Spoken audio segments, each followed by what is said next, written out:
was that all about?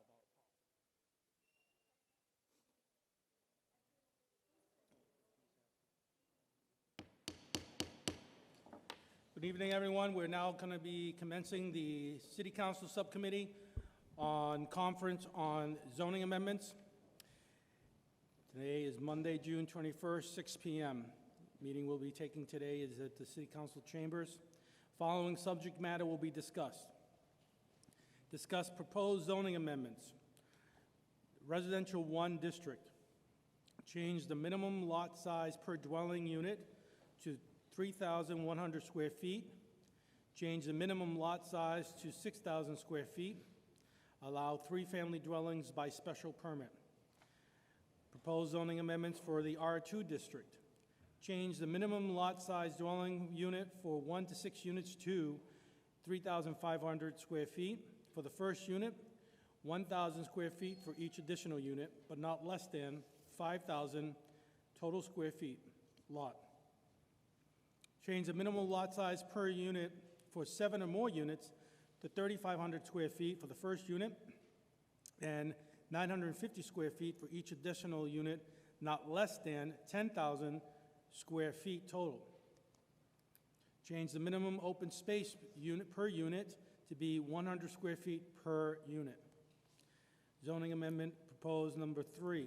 Establish a mixed-use overlay district in the area bounded by Everett Avenue, the MBTA right-of-way, the commuter rail, and the Chelsea-Everett border.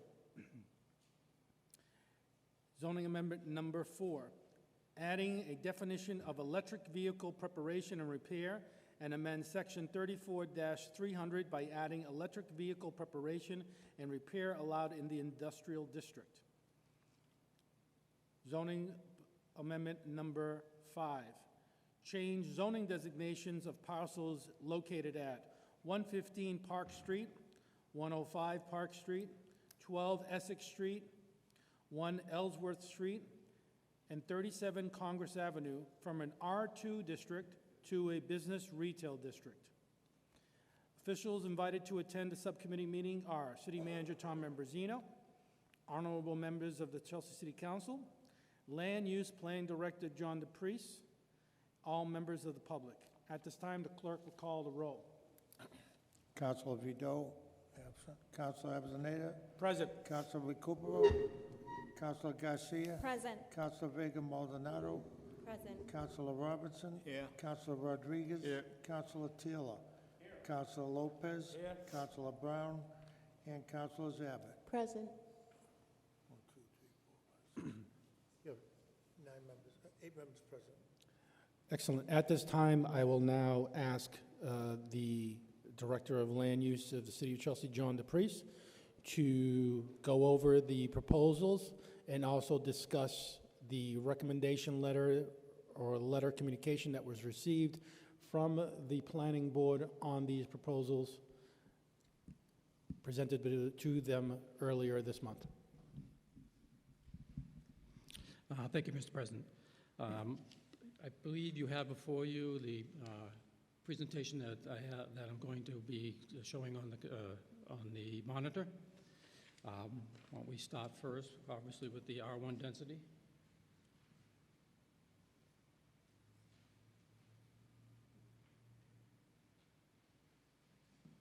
So, as Councilor Avellaneda indicated, the First Amendment is relative to R1 density, that's changing. On the left on here, you'll see the existing requirements. On the right, you'll see the proposed in blue.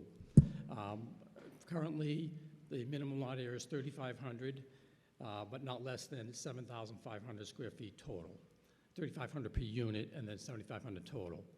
It is proposed to change the minimums from 3,100 per unit to 6,000. 3,100 per unit and 6,000 overall. This was presented to the Planning Board. The Planning Board recommended to the Council that they seek more public input on this amendment. Any questions on this one? We'll just move on. No? Okay.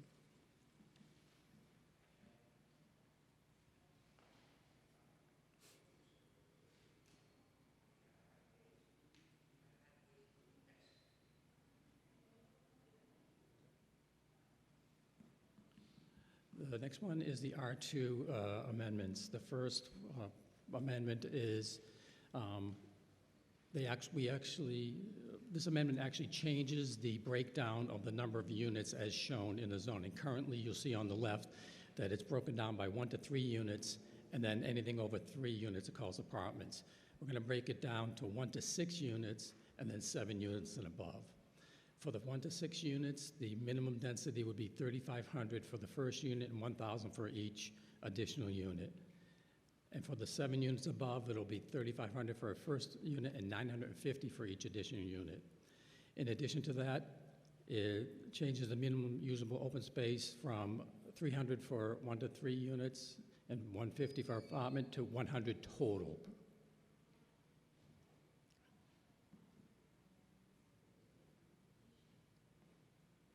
In addition, there's a proposed amendment to change the table of principal use regulations to allow 3-family dwellings in the R1 district by special permit. Currently, only 1 and 2 families are allowed. The planning board recommended approval of this amendment.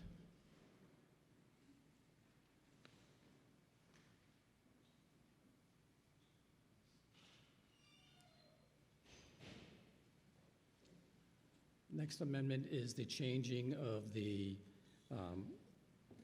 R2 zone districts on Park Street. These are the parcels on and around the Polo Campari restaurant. The proposal is to change it from R2, which is residence 2, to a BR, which is the downtown district, which will allow for commercial as well as residential development on this site.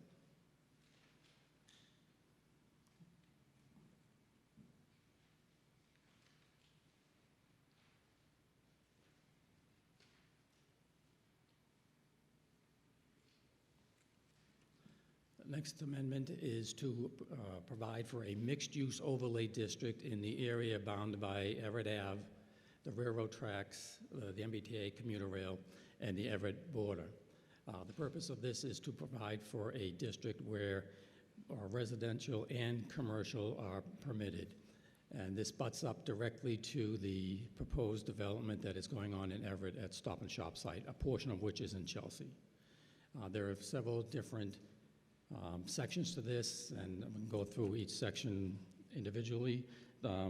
As a summary, the first section sets up the overlay district.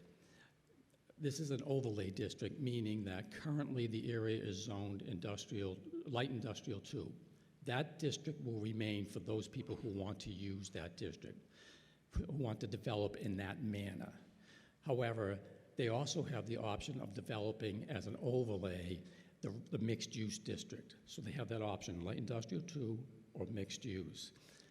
The mixed-use overlay is written in such a way that it provides an incentive to develop that overlay district as opposed to the light industrial 2 district. And as I go through, you'll see some of those, what those incentives are. In any district, in any new amendment, any new zoning district, there's always a scope and purpose. You always have to say why you're doing it and what is the purpose behind it. And then there's always setting the boundaries of the district, and obviously that's the Everett Ave, commuter rail, and the Everett border.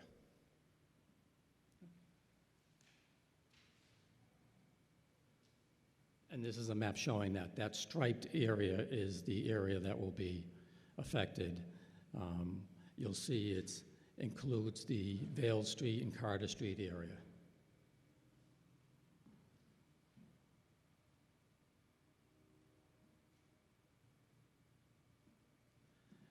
These sections, in order to develop under the mixed use, you would need a minimum acreage of at least 1 acre, so that you get a substantial development out of it. And there's actually the minimum in the light industrial district anyway. All the underlying uses will be allowed. In addition, mixed uses with housing above, commercial or retail, at a maximum density of 50 units an acre will be allowed. A bonus density is provided for every every 10 units over and above 50, up to a maximum of 70, would receive, would be allowed for every 5% extra affordability. And then you see examples on the bottom. 50 units, the minimum would provide 15% of the units be affordable, 60 units would be 20%, 70 units would be 25%.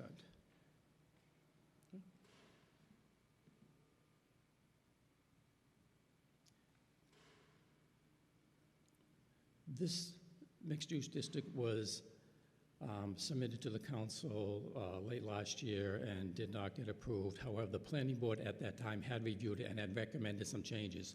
All those changes have been incorporated into this district.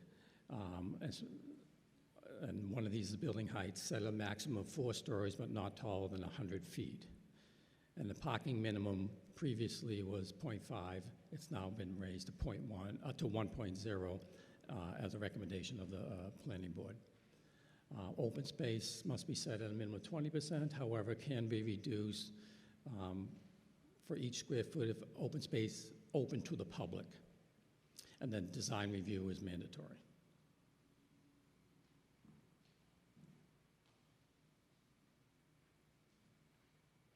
Last one is the electric vehicle preparation and repair. On the previous mixed use, the zoning board, the planning board recommended that the council approve, as it did with the BR, the change from the R2 to BR2 to BR. The electrical vehicle preparation repair, the city got an inquiry from a potential electric vehicle repair facility on Garish Ave, and currently the city zoning is not written to allow for electric vehicle repair. It's written primarily for current, older technology, meaning gasoline powered. It's not been written to keep up with the new technology that's coming along. This is a use that is relatively clean. It promises a good number of jobs, and also in an area that we feel could support this type of use. So the First Amendment here, we must provide for a definition for the use, so we set a definition since the zoning doesn't have one. And then the second section, we have to change the table of use to put the use in there and where it's allowed. In this case, it'll be allowed by special permit only in the industrial district. The planning board did support this as well, voted to recommend unanimously that the council vote to approve as written. That's it. Any questions? John, I'm a little bit confused. Can you go over the amendments to the R1? The planning board recommended or did not recommend it, but they did recommend the 3-fam? Is that a split? Is that what they're saying? No, the planning board did recommend approval of R2. No, what I'm saying is... I'm sorry, I'm sorry, R1? No, they did recommend that all amendments in the R1, for the proposed R1, that the council seek additional public input on it. Okay, because I thought I had a mixed bag there. In the presentation, you said they had not recommended the approval of the R1 changes as far as lot sizes and density, or rather lot size changes, but had approved the 3-family, so it was confusing on the split. No, I'm sorry, But I misspoke then. Okay. That's what I said. And they did recommend the R2 amendments, They did recommend however. the R2. Okay. Can you go back on the open space in the overlay district?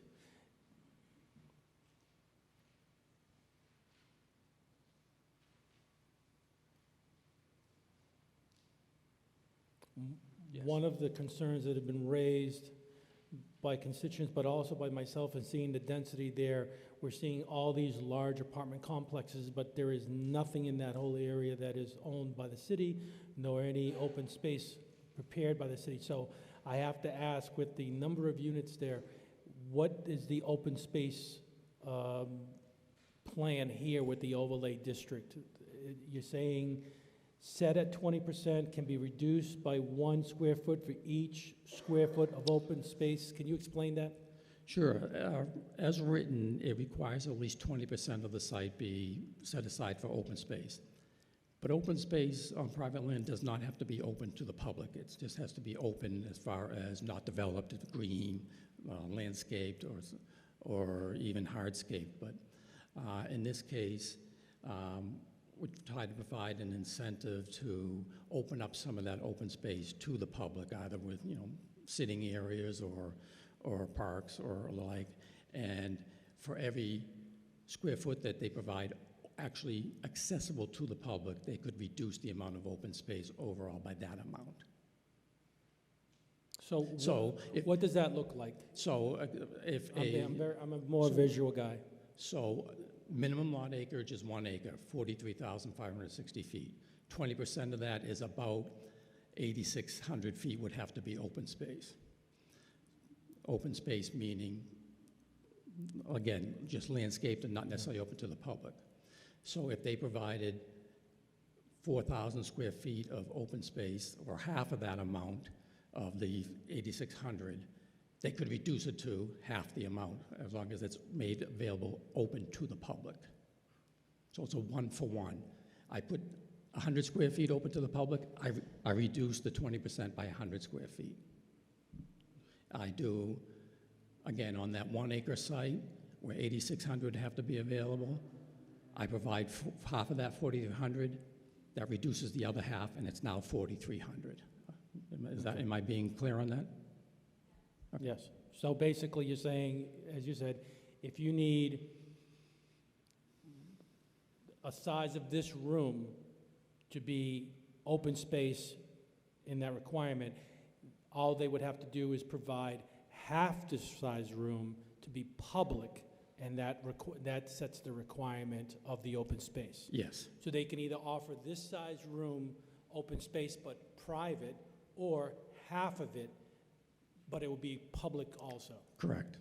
That's a good way of looking at it. Okay. Yeah. Any other, Councilor Recupero? Good afternoon, good evening, Mr. DuPriest. Good I have afternoon. a couple of specific questions for you. On your paper here, on R1 Density Amendment 1 and 2, here, they're recommending not to do it. Here you say you want, the changes that it's happening here is, you got from 7,500 square feet to 6,000 square feet, from 3,500 to 3,100. And you're only allowing 1 to 2 family with a special permit for 3. Now, that's 6,000 square feet. That's a huge piece of land. And the recommendation I seen from what the other in that paper says they don't do it. I don't understand why they don't do that in the beginning. Here's another one, an R2, which they're proposing. How does this come into effect? 5,000 square feet, you can build 1 to 6 unit on 5,000 square feet. Over here, on 6,000, they're saying that's no good, and you only allow it 1 to 2 with a special permit for a tree. So, make me understand what I can't seem to fathom. It's unthinkable that you're going to allow an R2 to build 6 units on 5,000 square feet, and you're not allowing an R1 to say, we're not going to let you build a 2-family with a special permit for a 3 unless you have 6,000 square feet. But over here, they're changing the dimensions and really going down. Here you were going to build 7,500. You went to 6,000. So you only disallowed 1,500 feet less than before.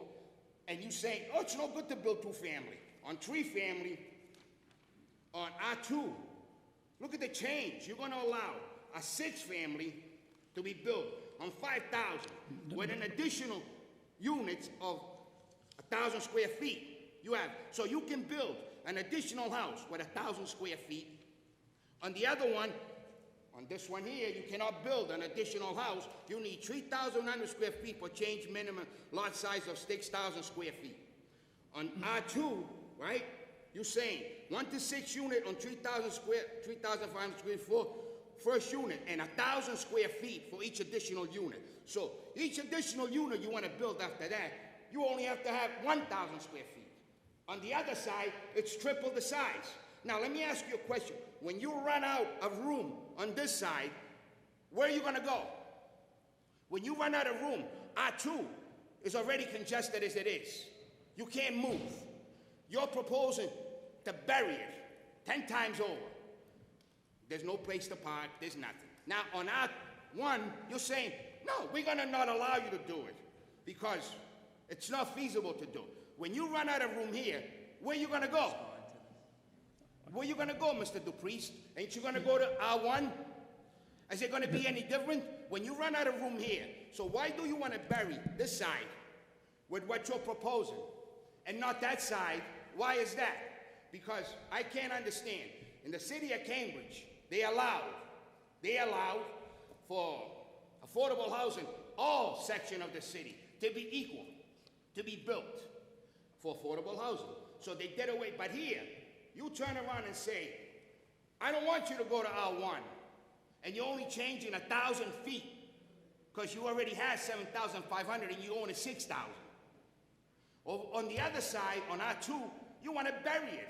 You want to kill it. According to your plans here, that's what you're doing. Here you say, I'm repeating it all over again, and then I would like for you to explain to me, what is the difference between there and here? Why, if you're gonna build on a lot size here, don't tell me you can't build on a lot size there, because when you run out of room here, you're gonna build there. So what is the difference? What is that? You explain it to me, but first, explain this to me. Council, Why? allow the answer to the question. Huh? So I'll let the city manager ask the question. The question by my colleague is such. There is a large discrepancy between the R1 and an R2. Yes. In R2, you allow a greater density than the R1, and the opinion is that one side has to deal with the density issues and all that comes with it, and the R1 does not. So what is the thinking behind it, and going forward, how do we try to make it fairer to all sides who are looking for development and affordable housing and housing in the city? First, I would say that I didn't propose this. This was actually proposed by the council, so. Actually, it was re-proposed originally from the city manager. Right, It was originally, but It was yes. but resubmitted by the council. Resubmitted. And there's some errors in your calculations. In the R1, I'm sorry, the R2 on 5,000, you would not be able to do 6 units. You'd only be able to do 2 units on 5,000 square feet. Because your first unit requires 3,500 and then 1,000 for each there. So that's 4,500. It would not be enough to do more than that. Now, the difference between, why there is a difference between an R1 and R2 is zoning is there to implement a vision or a plan that you have for the city. And in this case, these districts were set up long before I even started working here, 70s, 60s, well before I started working 50 here. years ago? I can't say it was 50 years ago. I don't know how long it was, but it was before I started working here or working as a consultant to the city in the 80s. The vision at that time was that it would promote more dense development around the downtown where there are numerous bus lines, where at the time there were better access through the roads and more infrastructure, more appropriate infrastructure, and lesser as you went out. Plus, the Prattville was hilly, so it's not as flat as the rest of the area, so the lots are a little bit more difficult to build on because of that. So you had to provide for the larger lot size. That's the thinking behind the zoning. So I can understand what you're saying, right? But now let the people understand what you're saying. It's a simple thing. So your reasoning behind it, because here there's more infrastructure and there's less infrastructure, okay? That is the reasoning that you're saying. From what I understand what you said, it's typically done because here you're closer to the infrastructure and there you're not. But you forget to mention one thing. The most important thing of it all. Infrastructure is there, just like here. We're all one city. And for another, here, you're 10 times crowded more than you are up there.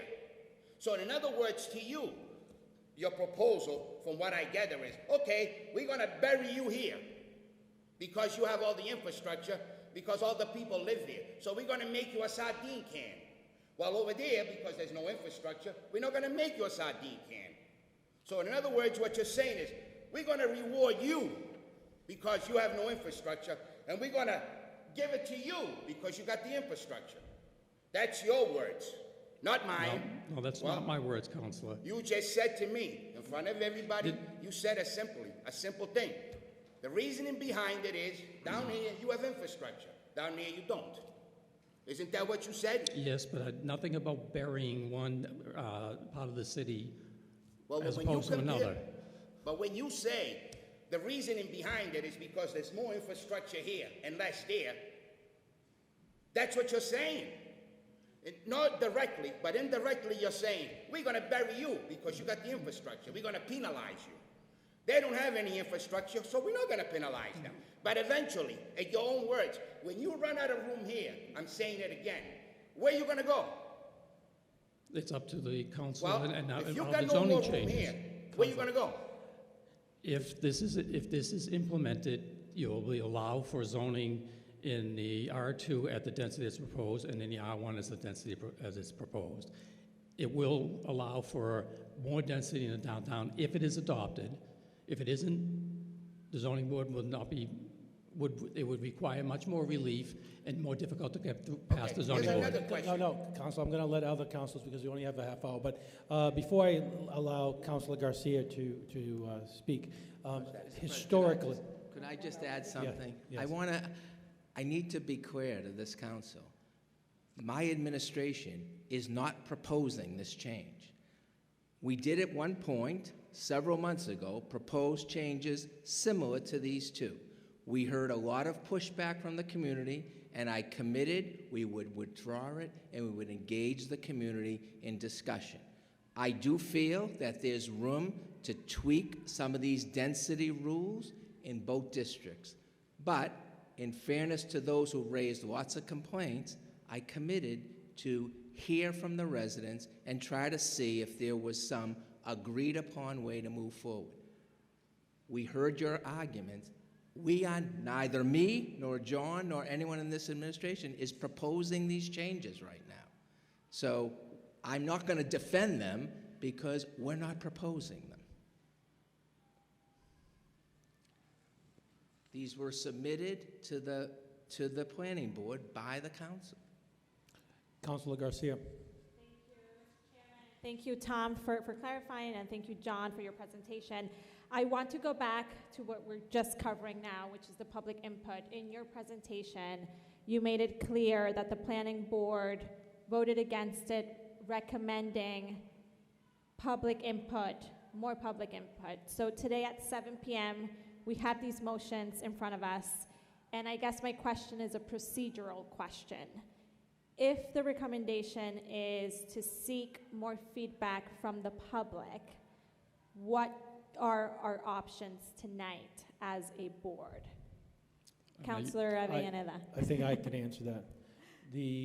I had an earlier conversation with the city manager because I was watching the planning board tape. I didn't attend it, so I needed to watch, and I saw that the administration at that point recommended that we have greater public input. There's also been hearing the same from our former colleague Roseanne Bongiovanni and Greenroots and other stakeholders. So the idea was that I don't know, he can maybe explain what the public process would be, but the easiest way to allow that is just tonight. My intention tonight was to lay on the table both of the amendments regarding R1 and R2 so that the city manager can go forward with his staff and allow the public input that he has promised to those stakeholders. I'd love to have a little bit of time just to ask the city manager and his staff what that public input process would look like so that maybe when we return in the fall, we have a final decision and a guidance. You know, honestly, It was not my intent to pursue this path this summer. It was really my intent to wait till the fall, because I'm trying to launch a whole different public engagement process this summer on ARPA funds, which really have a much higher priority, I think, for the city than these zoning changes. So honestly, if you're asking what process would I recommend, it would probably be for the city to not accept these changes, and we'll revisit this at a later date. When you say not these changes, just the R1 and the R2? The R1 and the R2 changes, I would suggest that you not approve them. And then I think we could revisit this in the fall after we engage the general public in some discussion about density in both the R1 and the R2 district. As I said, I personally feel there's room for some compromise here, that there is room to increase density, which I've been up here many times saying this is important to the city to create some additional density. Talk, guys. I think there's room to do it, but I do think it needs some public process. It's not something that I would recommend we engage in over the course of this particular summer, but rather something that we do in the fall. Notwithstanding my belief that density is important and we ought to be looking at this, there's not time pressure on us to do this. There's no imminent emergency facing us at the moment in either one of these districts. I would say we have the luxury of a little bit of time to think about these changes a little bit more and do it at a more leisurely pace, which I would suggest we could start in the fall. It's not something I was thinking about starting this summer. That's fair. Councilor Taylor? So, just for the people watching at home to have a little bit more explanation, because they don't know what an R1 or an R2 is. Do you by any chance, John, have the map of Chelsea with R1 and R2s on it so that people know exactly where that is, or do you want to explain where that is? I do have the map, but not in this way that I can display it. Okay. R1 is, Prattville is R1. Yeah. The waterfront down by Medford Street, Beacon Street, that's an R1. The Soldiers Home area is R1, and Mill Hill is R1. R2 is Shirtlift Bellingham and Addison Orange. And Soldiers Home? Soldiers Home is R1. That's right. Mill Hill too. I'm sorry? He said Mill Hill. Did he say Mill Hill is R1. So, Okay, Councilor Taylor, you still have follow-up? yeah. Oh. So, it seems to me, too, that there should be some more time for residents to weigh in on this, and not just, the heads of nonprofits to, have a little powwow with the powers that be to come up with something. I mean, the residents should be able to really weigh in and go to community meetings in all the proposed districts, so we have really what the sense of the neighborhoods are, if they want this change or not, regardless of what nonprofits want or don't want. Yeah, no, fair point. I didn't mean to imply that public engagement simply meant engaging with the nonprofits. Because I can assure you, Correct. I hear it from Yeah. residents that Yeah. see me walking down the street and pull me aside and say, hey, what's this I hear about, X, Y, or Z? And so, Yeah. they really want to know. No, we would probably have some public meetings where residents could weigh in. We could lay out on the table some of the options that exist out there. I mean, there's a way to do some public engagement. Because in some on of these proposals, it would, I mean, I understand we have a dilemma. We need more housing, but, people don't want more density, but you can't have more housing without more density. And so, you got to choose what's more important here. Compromise, like you said, I think is probably the answer, but in a way that, may not fundamentally change some of these neighborhoods. And that's the thing. So if you you know, people that live in my district like their single-family homes and you know, wouldn't want to be made into another part of the city because somebody else wants to make my district like theirs. And so to me, you know, that's you know, that's a lot to ask.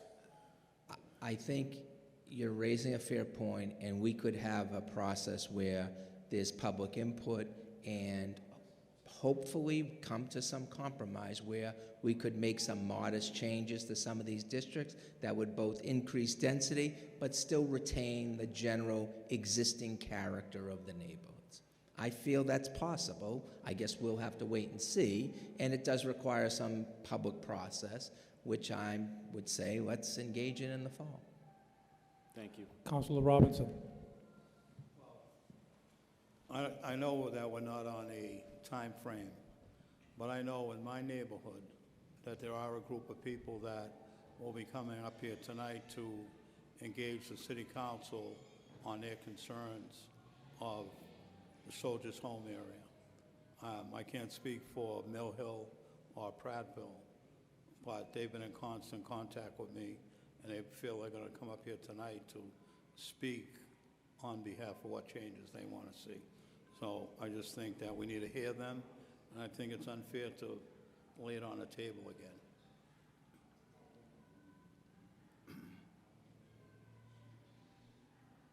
Any other questions?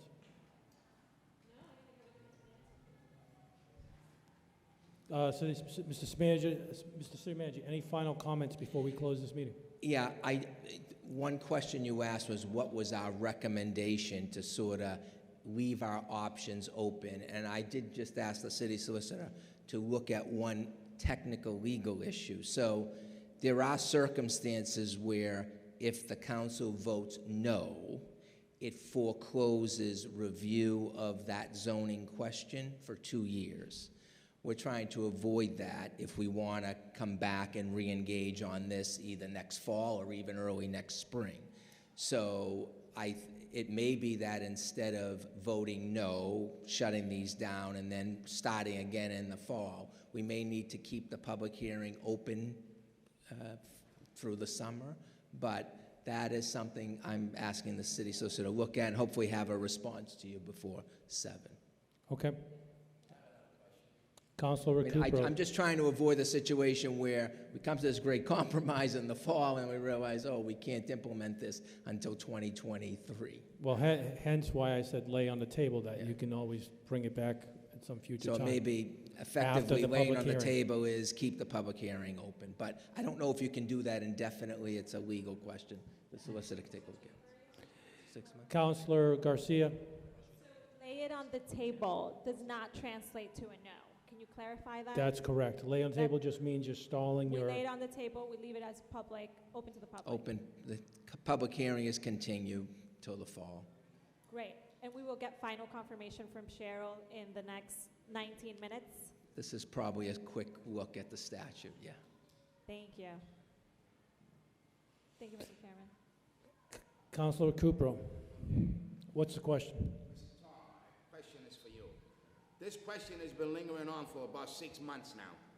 You had public hearing twice, because this was proposed twice. Okay, here's my question, a simple question. R1 ain't changing. You're only changing 1,000 feet. The one that really needs public changing is R2, where you want to bury them. So why can't we go on with R1? Because R1 ain't changing. What are you changing? 1,000 feet? You go to your scale here, and then my fellow councilor says, some councilors want to change my neighborhood. Aren't we all the same neighborhoods? What is this? My neighborhood, your neighborhood? Are we one city? What are we playing here? Your neighborhood's better than my neighborhood? Oh, that's not what we're supposed to play. And R1, what are we changing? When you really think about it, you ain't changing nothing. You're only changing 1,000 from 7,500 to 6,000 to allow a 2-family. So you ain't changing nothing. You're drastically, R2, you're drastically changing it. on 5,000 square feet. You want to put 6 family. Well, that's not true. Well, that's what it says here. The way, so just to clarify the proposal that's before you, which we're not recommending, but I understand. the proposal that's before you would allow on a 5,000 square foot lot in the R2 district, a 2-family But here home it says, maximum. but it could be 1 to 6. It says it right here. The- Dwelling units, 1 to 6 units. Right. On 3,000 square feet for. It first also unit says that the and first 1,000 unit, feet. the But fir- here you have 1,000 feet, you can build another unit. On R1, you have 3,100 square feet for each additional unit. understood. So, how does that make sense?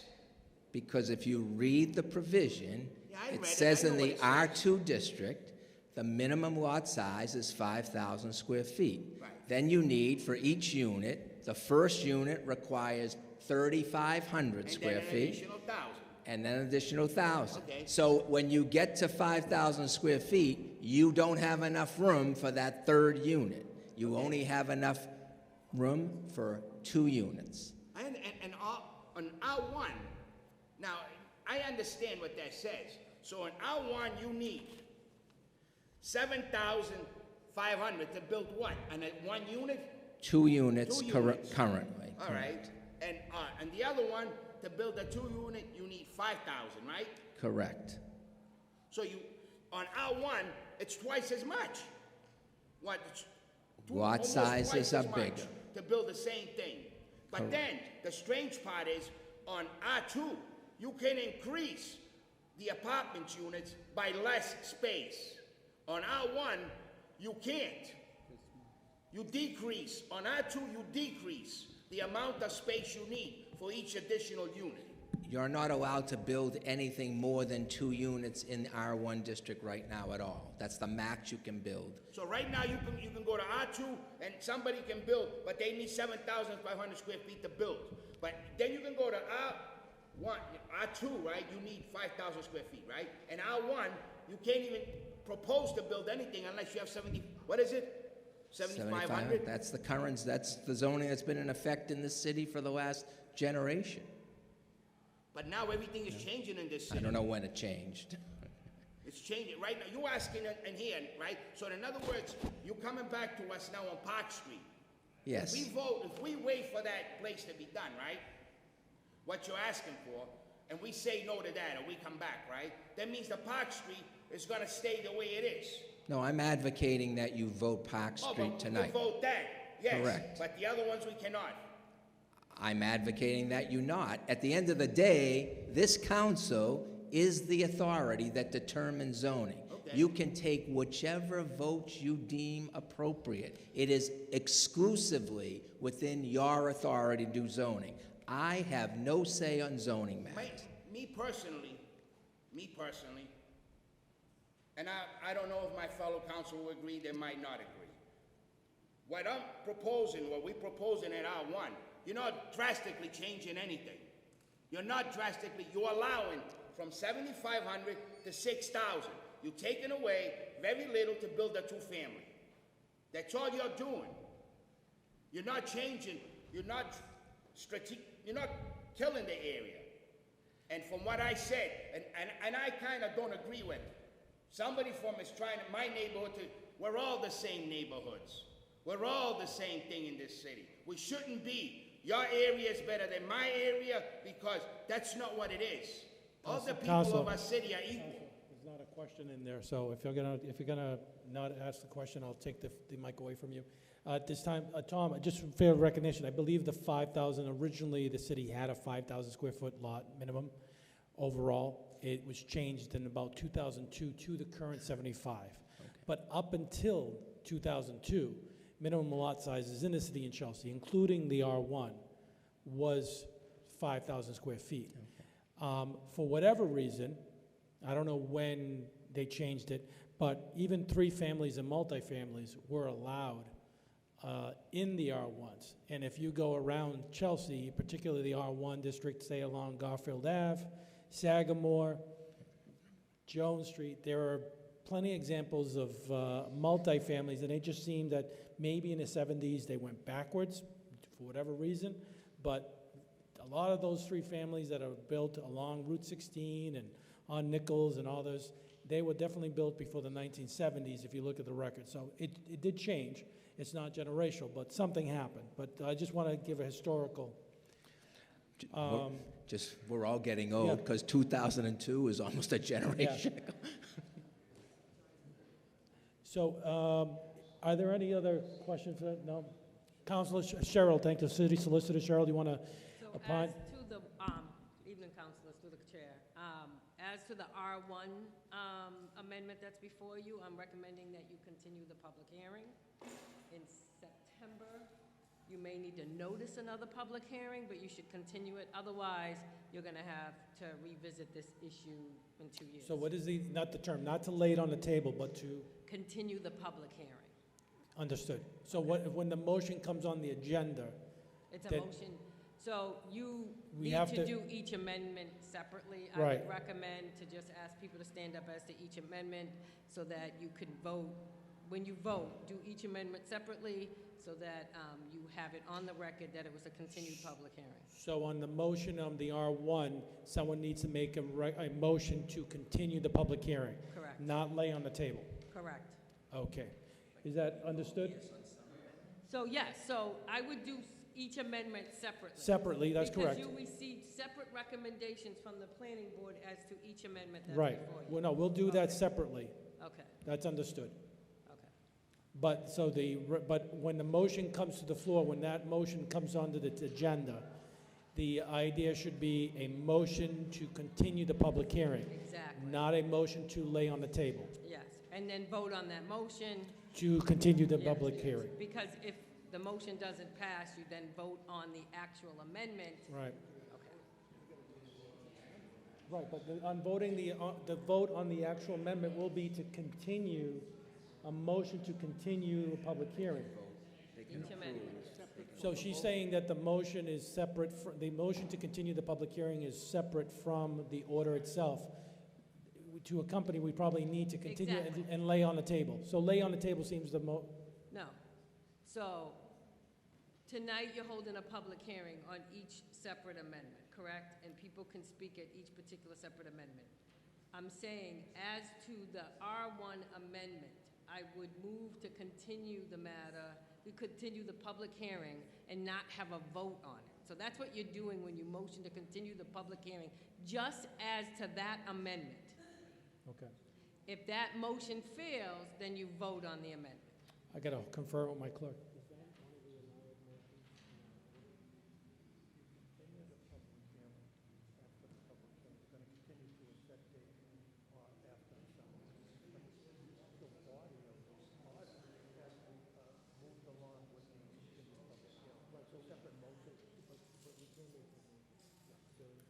Understood. So there will be two motions to continue the public hearing. One in the very beginning that we have tonight, Yep. at the very beginning of the meeting, and then the similar motion will be made on that order, because there would be two times that we'll move that.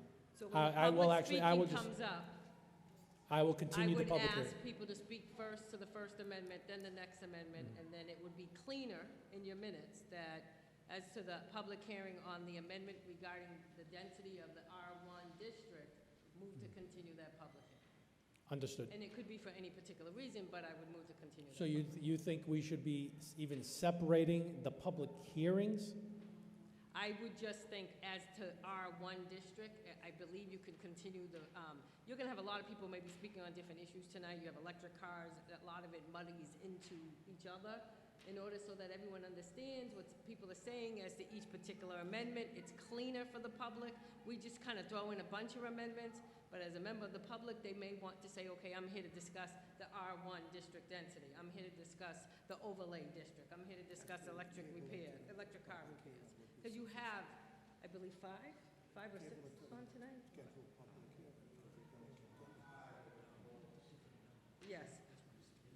Yes, R2 happens to be 3 separate amendments, so I would hold one hearing for the 3 separate amendments for the R2 district.